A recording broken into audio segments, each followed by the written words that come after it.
Israel, la Tierra Santa por excelencia. Hoy quiero contarle una historia muy especial. En realidad un puñado de pequeñas, grandes historias con un denominador común. Mi querido y admirado Jesús de Nazaret. Cabe la posibilidad de que algunas de estas historias no sean de su agrado, incluso que le escandalicen. Si su mente no está definitivamente abierta, por favor cambie de canal. Por el contrario, si practica usted el saludable ejercicio de la duda, entonces sígame.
Israel, para 1.000 millones de cristianos, la tierra donde nació el Hijo de Dios.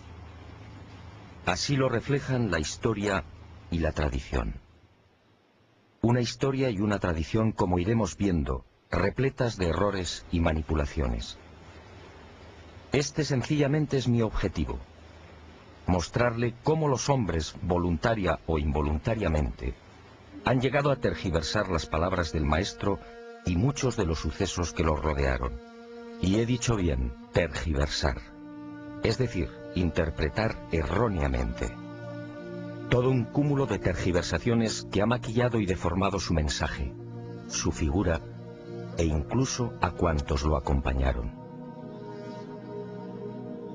Pero empecemos por el principio.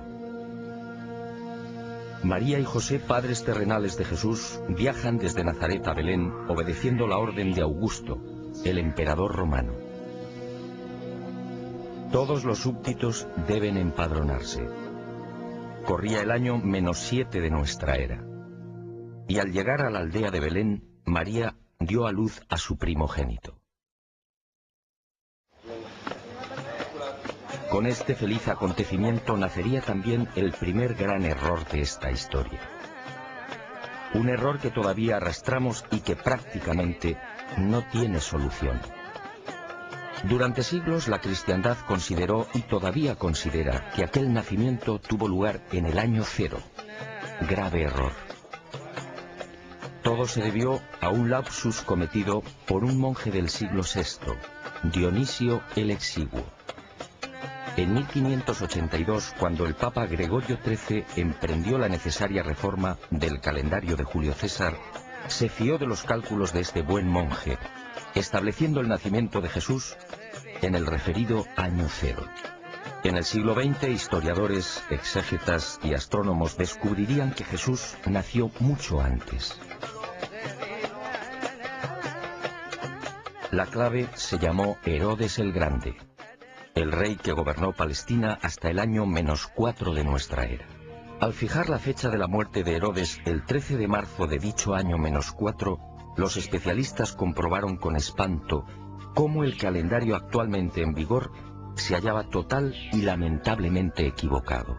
Amén de que el año 0 como tal no existe, es perfectamente sabido que Jesús nació bajo el reinado del sanguinario Herodes. Y es igualmente conocido que dicho rey ordenó la matanza de los niños varones menores de 2 años de edad de Belén y su comarca. Esta trágica circunstancia sitúa el nacimiento del Maestro en los años -6 o -7.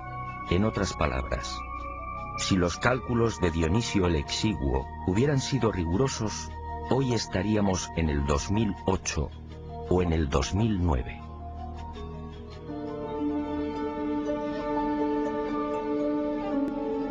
Segundo gran error, aunque la palabra correcta sería manipulación. Jesús de Nazaret tampoco nació en diciembre.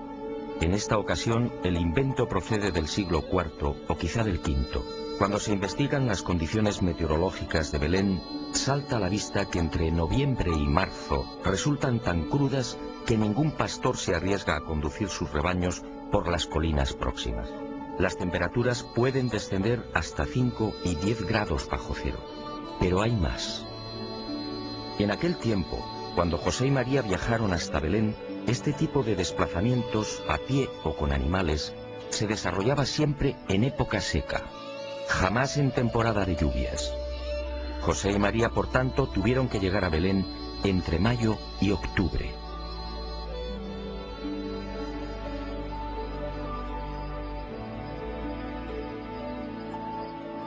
¿Qué fue entonces lo que sucedió? ¿Por qué la cristiandad celebra la Navidad el 25 de diciembre? Muchos siglos antes del nacimiento del Hijo del Hombre, los pueblos mesopotámicos, egipcio y finalmente el Imperio Romano tenían la costumbre de celebrar una fiesta llamada Diualia. Arrancaba el 21 de diciembre, conmemorando el alargamiento de los días o la victoria del sol. A partir de esa fecha, en efecto, el sol vence y las jornadas diurnas se alargan progresivamente.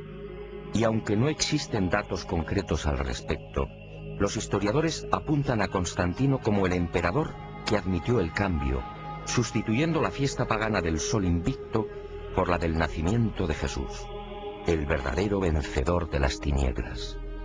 Y a pesar de la dura oposición de la Iglesia Oriental, que se negó a admitir la fecha, la manipulación fue aceptada.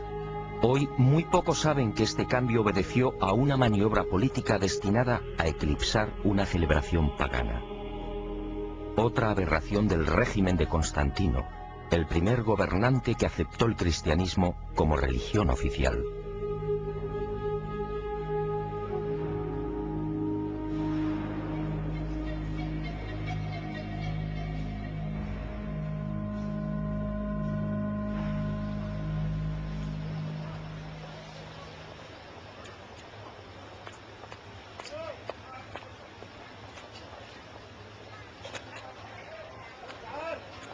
Y usted se preguntará, ¿cuándo deberíamos celebrar la Navidad? Hace años recibí una información privilegiada en la que se revela que Jesús de Nazaret nació a las 12 del mediodía de un 21 de agosto. Esa al parecer sería la fecha exacta. Un aniversario que obviamente celebramos muy pocos.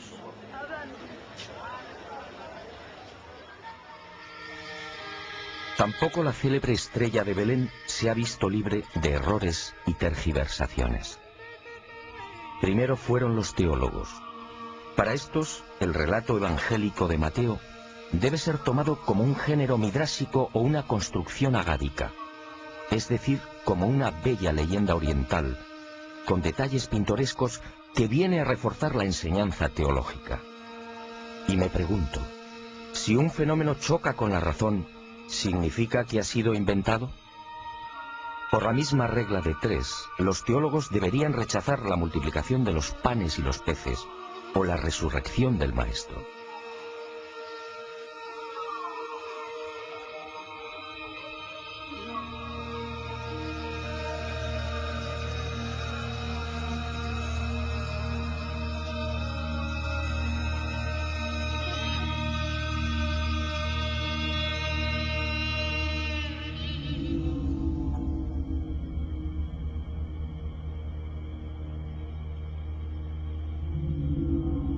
Después, a la miopía de los teólogos se sumó la de los astrónomos. Durante un tiempo, basándose en las ideas de Orígenes, la estrella que condujo a los magos fue explicada con la hipótesis de un cometa. Y en 1603, Kepler aportó otra teoría astronómica que sigue en vigor. El 17 de diciembre de aquel año, el famoso astrónomo se encontraba junto al río Moldava, en Praga. Esa noche, Júpiter y Saturno se hallaban muy próximos entre sí. Kepler estudió la conjunción de ambos planetas y basándose en el relato del rabino Abarbanel, dedujo que aquella era la señal que guió a los magos hasta Belén. Kepler tenía razón a medias.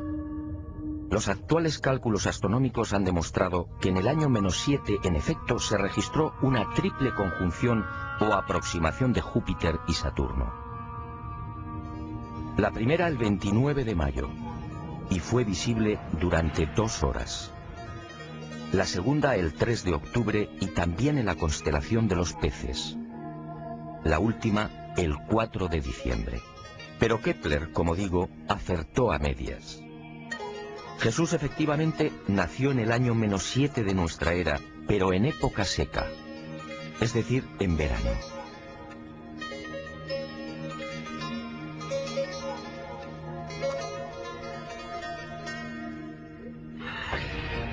De las 3 conjunciones registradas por la astronomía, solo la primera, la del 29 de mayo, encajaría en la hipótesis de Kepler y de los astrónomos modernos.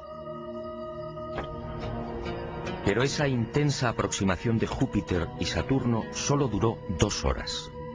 Y me pregunto, si el viaje desde Ur de Caldea hasta Belén podía tener una duración aproximada de 3 meses, ¿cómo llegaron los sacerdotes y astrólogos caldeos hasta el lugar donde se hallaba el niño?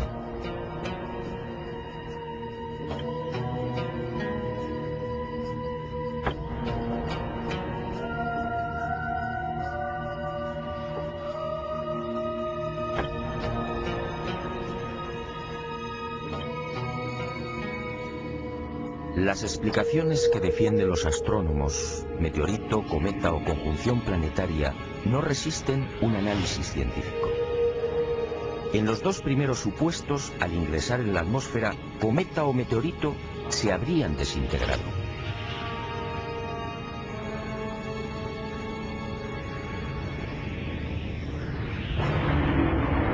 En el caso de una conjunción, como hemos visto, la duración de la misma es mínima. Además, ¿qué clase de conjunción podría guiar a los magos si el viaje, como era habitual en aquel tiempo, se desarrollaba de día? Por simple eliminación, si la estrella de Belén existió realmente, y estoy convencido de ello, solo pudo tratarse de un objeto brillante, capaz de guiar a una caravana a lo largo de 1300 kilómetros y, en consecuencia, tripulado inteligentemente. Como decía el maestro, quien tenga oídos, que oiga.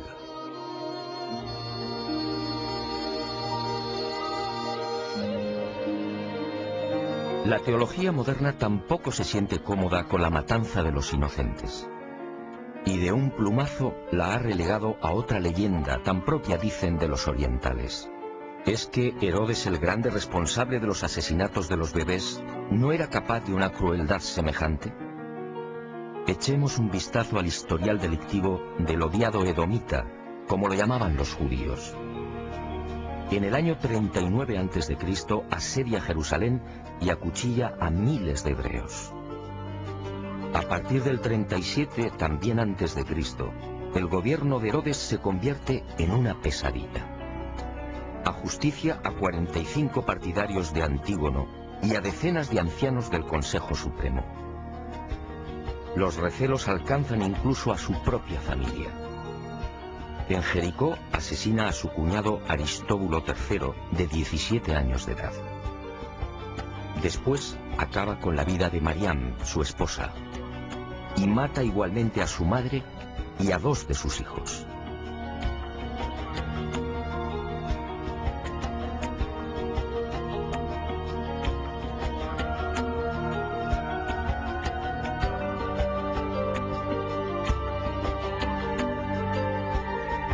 Herodes, por supuesto, era capaz de un infanticidio y de mucho más.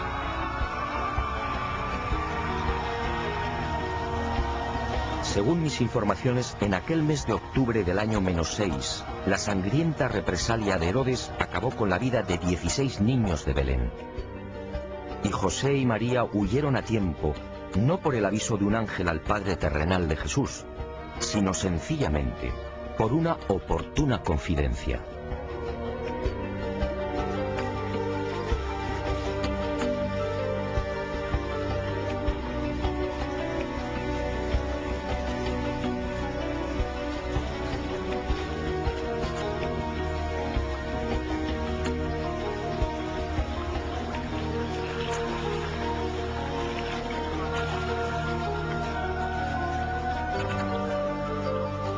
los escritores sagrados apenas hacen mención de la estancia de José y María en la ciudad egipcia de Alejandría. Aquí vivieron durante 2 años.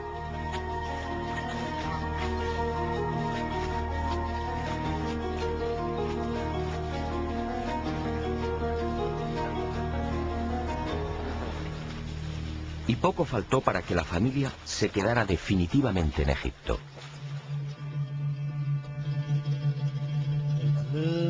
Pero en el año -4 deciden regresar a Belén. Y surge un nuevo conflicto ignorado por los evangelistas. ¿O fue ocultado deliberadamente? A lo largo de toda su vida, María equivocó la misión de su hijo. Para aquella mujer, Jesús no era otra cosa que el Mesías libertador. Un líder político que debería liberar a su pueblo de la opresión romana. Y fuertemente influenciada por esta creencia, la madre del Galileo trató de fijar su residencia en Belén.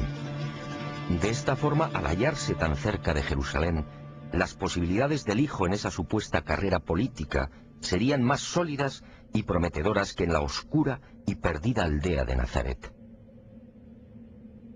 José se opone y finalmente triunfa el sentido común.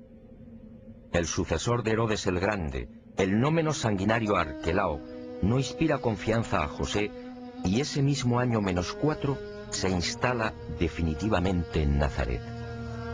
Jesús contaba 3 años de edad.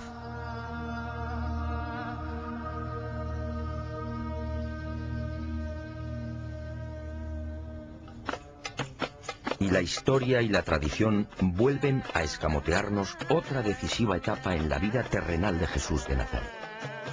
La Iglesia define ese periodo como los años ocultos. ¿Años ocultos o sencillamente la negligencia o falta de interés de los evangelistas? Según mis informaciones, en los 24 años en los que Jesús vivió en Nazaret, jamás estuvo oculto. Aquí vio crecer a sus hermanos, 8 en total: Santiago, Miriam, José, Simón, Marta, Judas, Amós y Ruth. Aquí aprendió varios oficios. Aquí, a los 14 años tras la muerte de José, se convertiría en el cabeza de familia. Aquí rechazaría la invitación para enrolarse en las guerrillas zelotas contra Roma. Aquí, sobre todo, nacerían sus primeras grandes dudas. ¿Quién era realmente? ¿Cuál era su destino? Solo Lucas hace una leve alusión a esos años supuestamente ocultos y secretos. Pero la tradición se encargaría de deformarla. Y hoy, al rememorar el pasaje, los cristianos hablan del niño perdido y hallado en el templo. Jesús jamás estuvo perdido. Durante esos 3 días se alojó en Betania, en la casa de su amigo Lázaro. Jesús tenía casi 13 años y sabía desenvolverse a la perfección por las calles de la ciudad santa.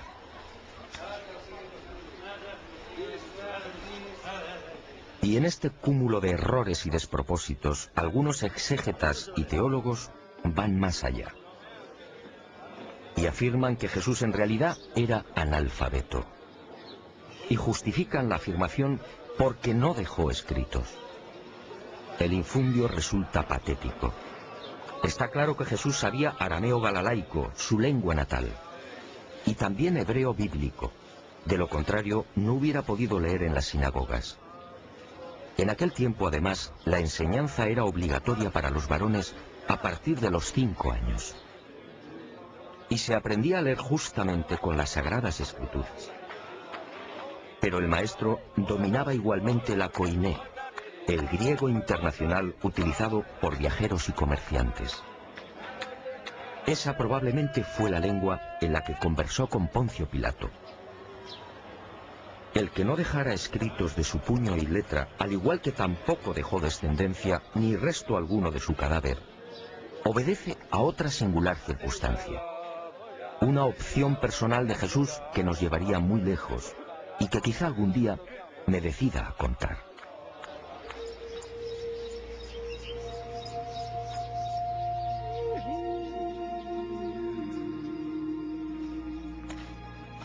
El maestro abandonó Nazaret a los 27 años.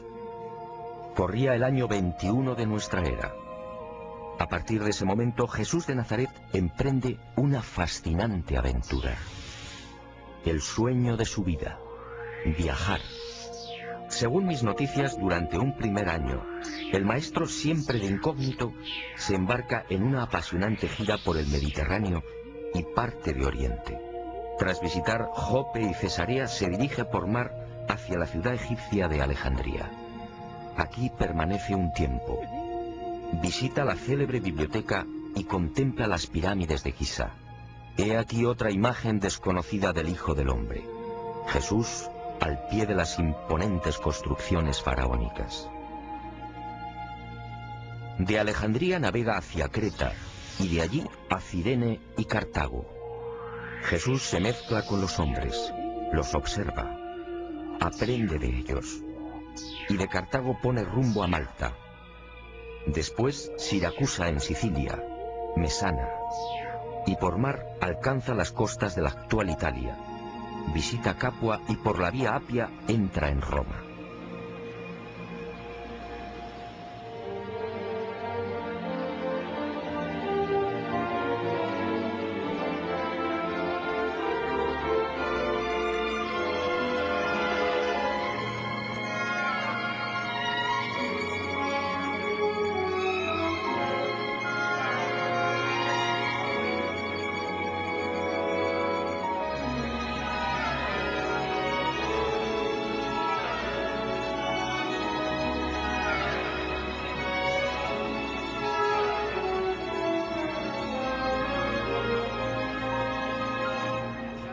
Nadie imagina hoy a Jesús de Nazaret caminando o sentado en las gradas de este formidable Coliseo romano.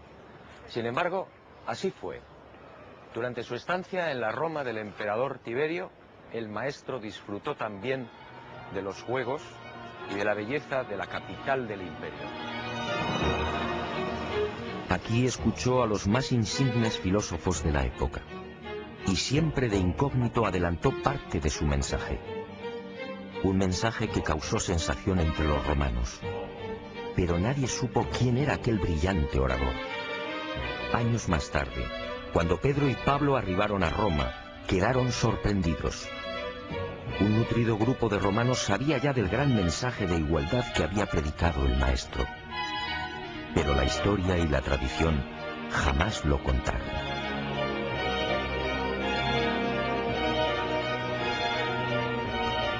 De Roma, Jesús de Nazaret se trasladó a Tarento y desde allí prosiguió a Corinto y Atenas. En la capital de la ciencia y el arte, el maestro siguió escuchando y observando, e hizo una advertencia clave. La ciencia nunca podrá demostrar la existencia del alma. El intenso periplo continuó hacia Éfeso, Rodas y Chipre. Y la aventura del maestro por el Mediterráneo, el gran foco cultural y económico de aquel tiempo, cambió de rumbo. De Chipre navegó a la ciudad siria de Antioquía y desde aquí por tierra se adentró en el oriente. Visitó Sidón, Damasco, Ur de Caldea, Babilonia, Susa y Charax. Finalmente regresaría a Nazaret.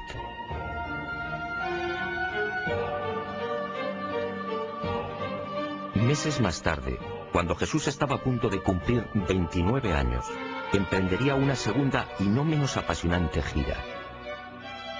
Un largo viaje que lo llevaría desde Jerusalén hasta el remoto lago Urmia y la región suroriental del actual mar Caspio. Un viaje en el que Jesús se mezcló con las razas orientales y en el que, igualmente de incógnito, observó y escuchó a sus criaturas. Otra de las grandes y misteriosas razones de su encarnación: conocer de cerca a los que él mismo había creado.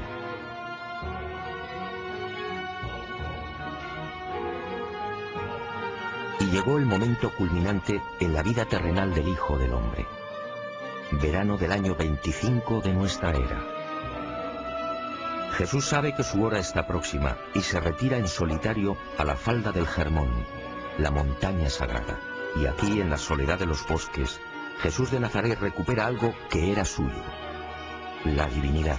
En un proceso incomprensible para la mente humana, el maestro hace suya la naturaleza divina, y a partir de ese instante se transforma en un hombre Dios. Sus viejas dudas e incertidumbres desaparecen. Ahora definitivamente sabe quién es.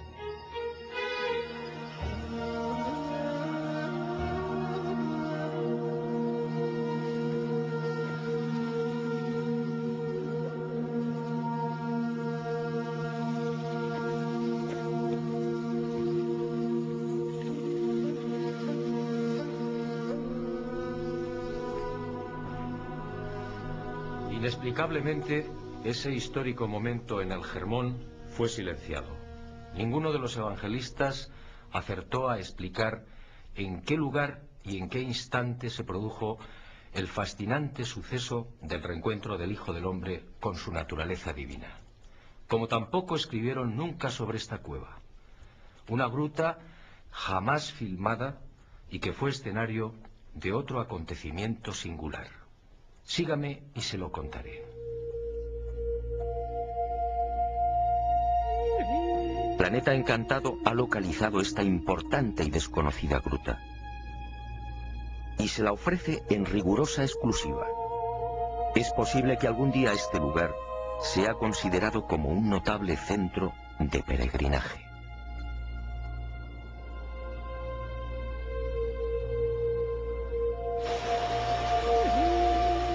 Ocurrió el 14 de enero del año 26. El hombre Dios caminó hasta el río Jordán en las cercanías de la ciudad de Pela, al norte de la actual Jordania.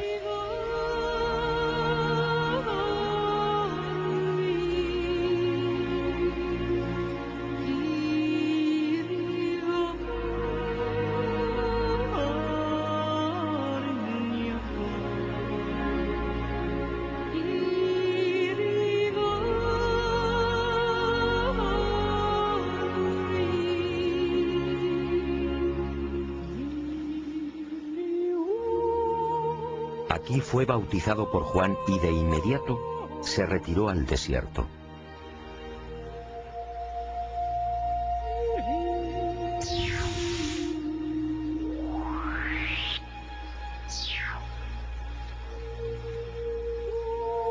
Y durante 40 días, dicen los evangelistas, ayunó y permaneció en soledad.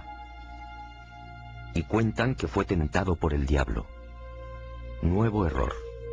Mejor dicho, nuevos errores.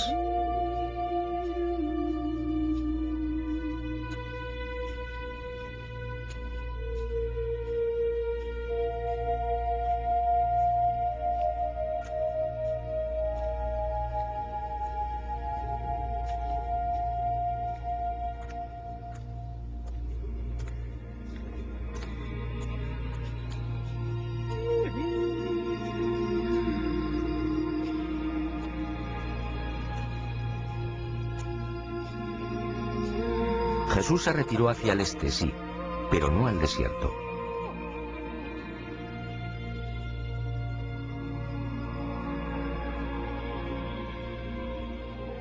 En aquel tiempo el lugar elegido por el maestro era una sucesión de suaves colinas a 4 kilómetros escasos de Pella y repletas de olivos y huertos. Y tampoco ayunó. Esos 40 días transcurrieron en las cercanías de una aldea Betiz, hoy desaparecida. El maestro convivió con sencillos beduinos. Desde la cueva que le sirvió de refugio, se alejaba cada día hasta la soledad de los olivares.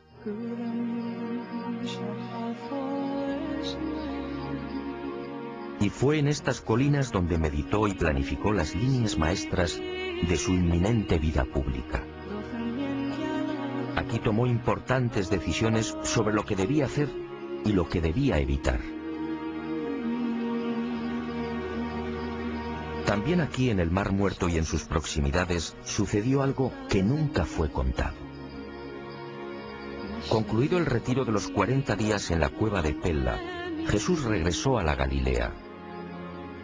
Y el hombre que lo había bautizado continuó predicando. 5 meses más tarde, el 12 de junio del año 26, Juan el Bautista fue detenido por los soldados de Herodes Antipas y encerrado en las mazmorras de Maqueronte, uno de los palacios de verano del tetrarca. Aquí, en este lugar abrasador y desolado, el Bautista permaneció año y medio. Finalmente, el 10 de enero del año 28, Antipas le corta la cabeza y se la ofrece en una bandeja a Salomé, la hija de Herodías.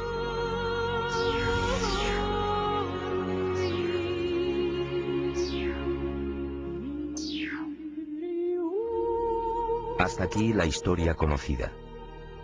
Pero en ese año y medio, mientras el primo lejano de Jesús se consumía en los sótanos de Maqueronte, ocurrió algo que los evangelistas prefirieron ignorar.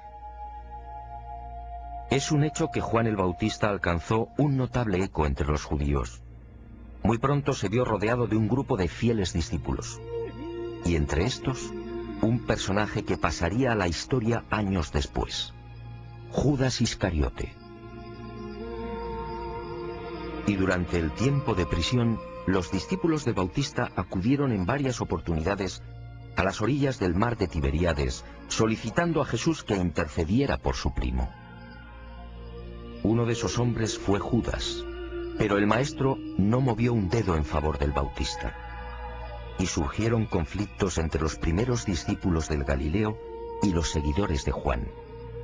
Conflictos y disputas que se prolongarían incluso después de la muerte del anunciador. He aquí una de las razones que alimentaría de antiguo el resentimiento de Judas hacia el maestro. Nada de esto fue contado, quizá para no dañar la imagen de Jesús o quizá la del Bautista. El maestro sabía que de seguir vivo, Juan terminaría siendo una continua fuente de problemas y enfrentamientos. En consecuencia, aunque parezca cruel, el Hijo del Hombre dejó que el destino siguiera su curso. He dudado a la hora de incluir este pasaje, pero esa misteriosa fuerza que siempre me acompaña me exige ser valiente. Y vuelvo a insistir, no es mi deseo lastimar a nadie, pero si sus principios religiosos se encuentran definitivamente cristalizados, por favor, cambie de canal. Lo que va a escuchar no le gustará.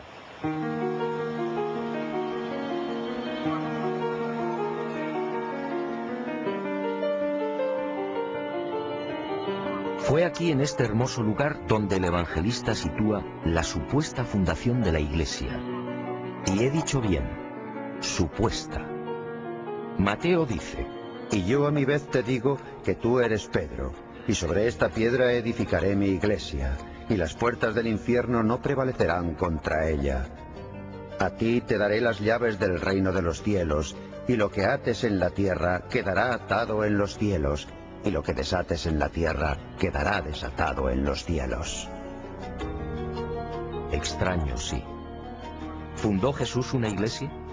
De haber sido así, millones de seres humanos habrían quedado al margen de su mensaje y de la esperanza. No, este no era el estilo ni el pensamiento del Hijo del Hombre. Las palabras del Maestro en este lugar fueron otras. No se dirigió a Pedro, sino a los 12, y dijo: Yo os declaro que sobre vuestros corazones edificaré la hermandad espiritual del reino de los cielos, y sobre esta roca espiritual levantaré el templo de las realidades eternas del reino de mi Padre. Ninguna fuerza prevalecerá contra esta fraternidad espiritual. Después de la resurrección de Jesús de Nazaret, Pedro sería elegido líder indiscutible de la naciente organización. Y alguien, al redactar los evangelios, reafirmó el liderazgo falseando el pensamiento y las palabras del Maestro. Y nació la Iglesia Católica, un invento humano. 1.000 millones de personas engañadas por la historia y la tradición.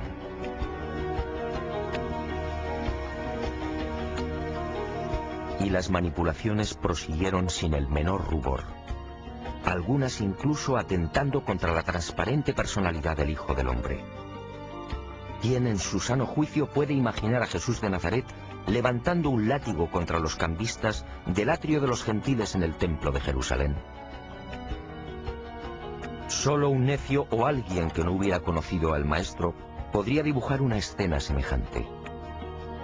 Aquel lunes 3 de abril del año 30, el Galileo se hallaba en el templo, sí, pero los hechos fueron muy diferentes.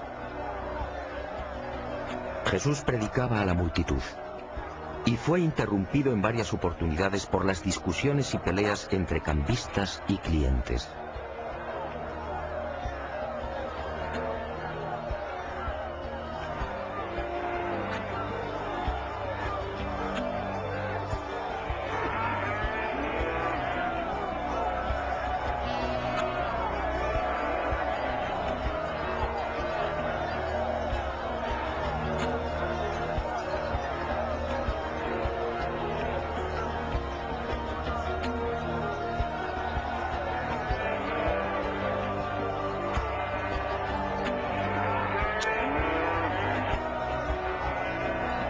Fue entonces cuando el Hijo del Hombre, decidido, abrió las puertas de los corrales en los que se guardaba el ganado para los sacrificios de la Pascua.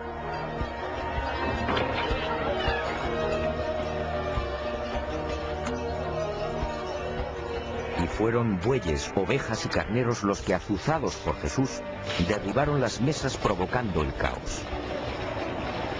Un desastre, por cierto, aplaudido por buena parte del pueblo judío, que no veía con buenos ojos aquel injurioso comercio en la casa de Dios.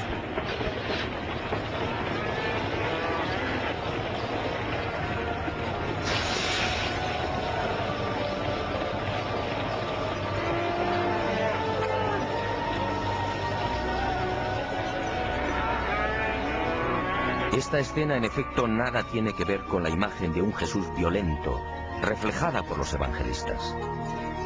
Aquel hombre Dios jamás utilizó la fuerza.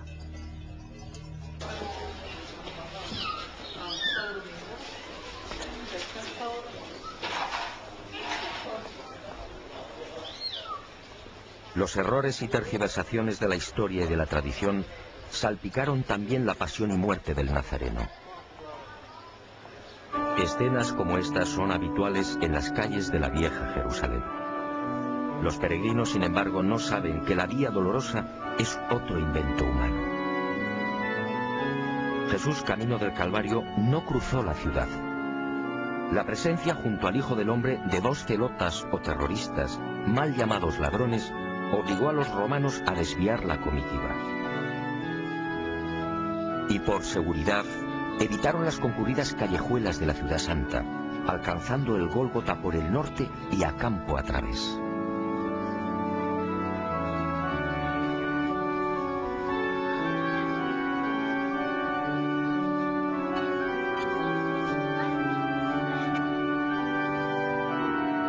¿Qué decir del Gólgota, actualmente venerado en la Basílica del Santo Sepulcro?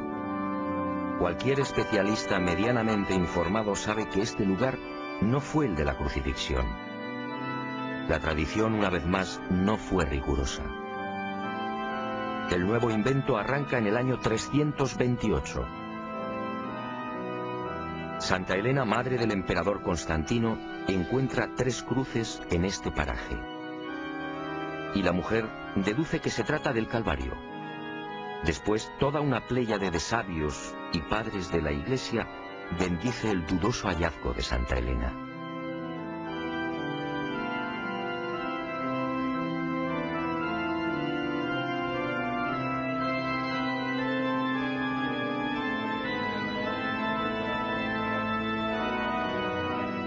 Dudoso sí por 3 importantes razones.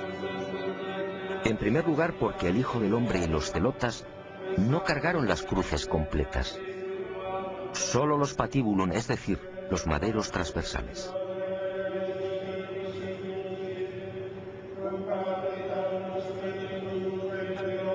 Santa Elena no lo sabía.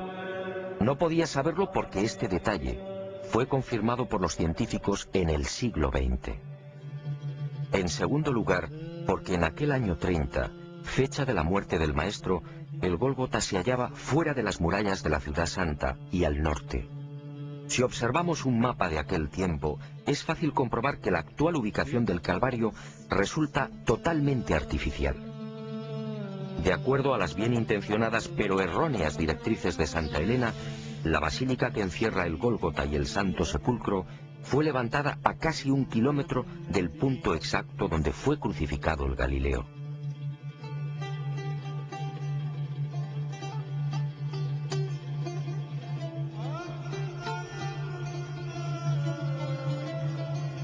Por último, el artificio de Santa Elena se vino definitivamente abajo cuando los arqueólogos judíos descubrieron los llamados túneles de los Asmoneos.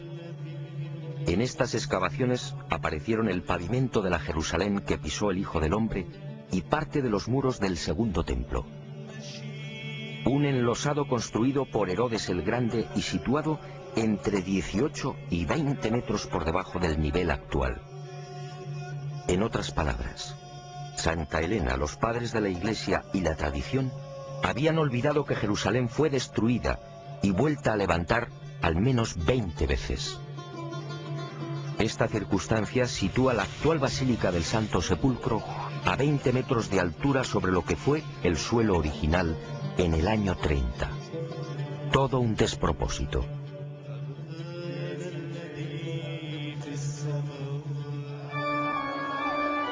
Pero todo esto en realidad poco importa. Los más que supuestos santos lugares de Israel se han convertido en una mina de oro. Un simple dato: la familia árabe Museiba, propietaria del Santo Sepulcro, y las confesiones religiosas que lo custodian reciben cada mes alrededor de $1 millón en concepto de limosnas y donaciones.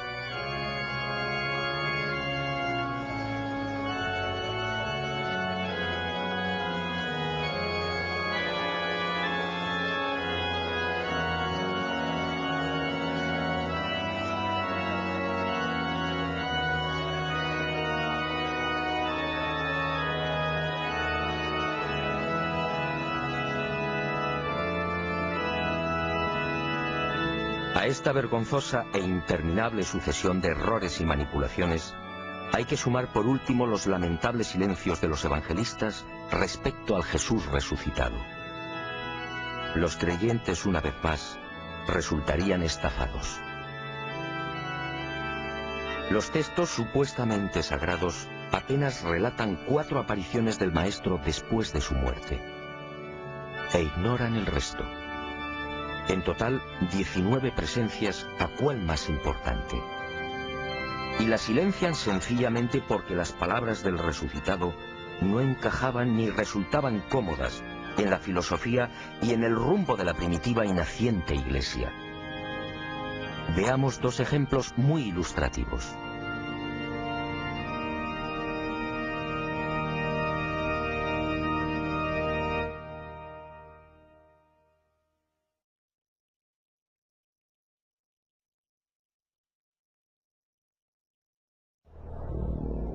Quinta aparición.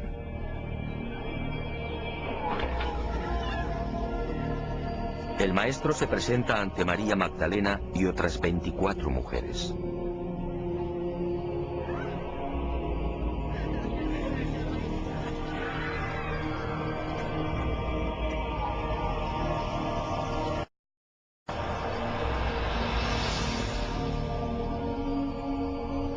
Y les dice: vosotras estáis llamadas a proclamar la liberación de la humanidad por el Evangelio de la unión con Dios.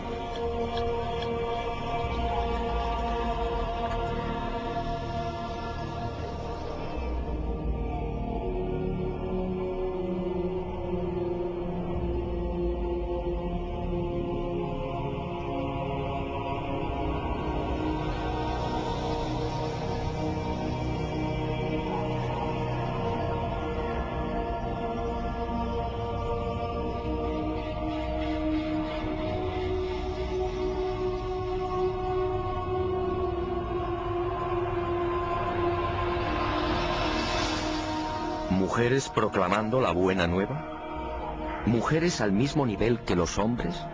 Pedro y el resto, inmersos en una sociedad machista en la que la mujer quedaba relegada a un segundo plano, no podían aceptarlo.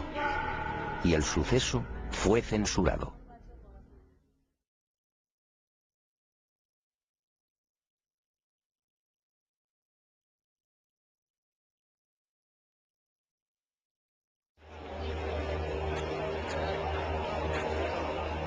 Aparición número 12.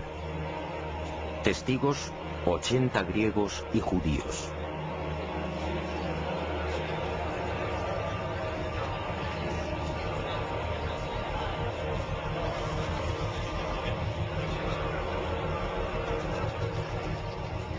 El resucitado se presenta ante ellos y dice: El Padre me ha enviado para establecer algo que no es propiedad de ninguna raza, nación, ni tampoco de ningún grupo especial de educadores o predicadores.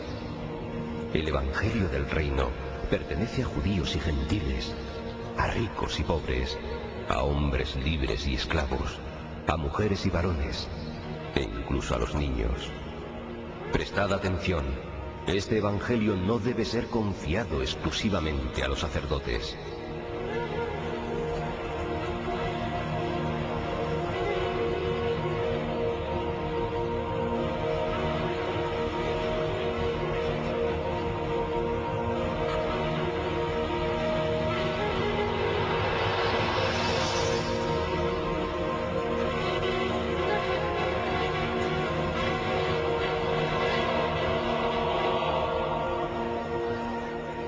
Sobra todo comentario.